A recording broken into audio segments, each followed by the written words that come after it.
който те могат да се оспорват, могат да се обжалват, могат да бъдат поставени под въпрос. И включително, когато се оспорват изборите, не се сезира президента или президентската институция, но се сезира Конституционния съд, където са най-добрите и подготвени юристи. Сега това последното малко се разколева последните години, но това е положението.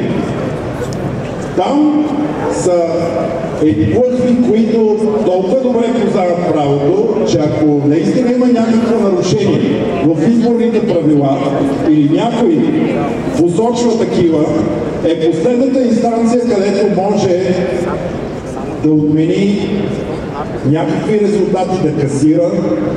И това е, което безпрецедентно стана при последните избори, които бяха най-позорните, отвратителни избори по начина, по който бяха проведени от тирадата от 7 поредни избора, случили се в България през последните 3 години.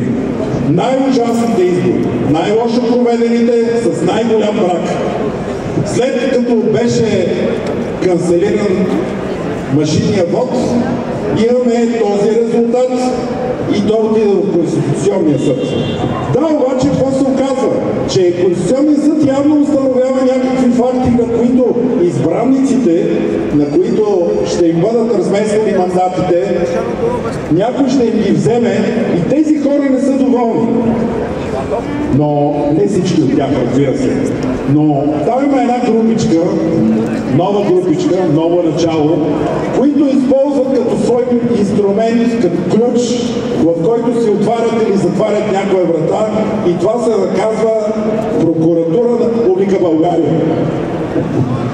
Само че България не е прокурорска република, а е парламентарна република и тази бухалка никой не е вярвал, че ще я ползва, включително срещу най-високата институция, която стои над всички останали институции, Конституционния съд. Да, състава на този съд на мен също не ми харесва в цялост. И там има хора, които позорно бяха изпратени като подигравка на всички нас. Обаче, върховенството на правото е това, че правилата са еднакви за всички.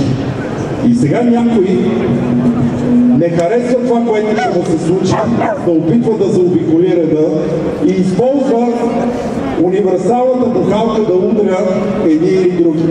Сега аз трябва да кажа нещо друго, че същия този Конституционен съд, който в момента се оплаква от прокуратурата, е същия този Конституционен съд, който отмени конституционните промени, които ние като граждани толкова много искахме да се случи тази съдебна реформа, за която ние сме се борили толкова много време. Искахте прокуратура да не се пипат правомощията, ето ви. Сега те го изпитват на своя гръб, защото много от тези промени те бяха именно с цел намаляване ролята на прокуратурата. Нека да си гледат наказателните дела, нека да си гледат обвинителните актове, но не могат да бъдат пенкиатри да управляват и контролират и проверяват цялата държава. Съжалявам. Така че ние за това сме се събрали тук, защото редът е такъв и той е такъв на всички. Но какво се случи през последните дни, защото като че ли всеки един момент нещо се случва, ние сега ще се опитаме да обясним защо сме тук и ако някой ви пита, поне вие да може да дадете някакъв отговор на това. И какви ще са последствията и какво следва. Това ще се опитаме да продоводим също.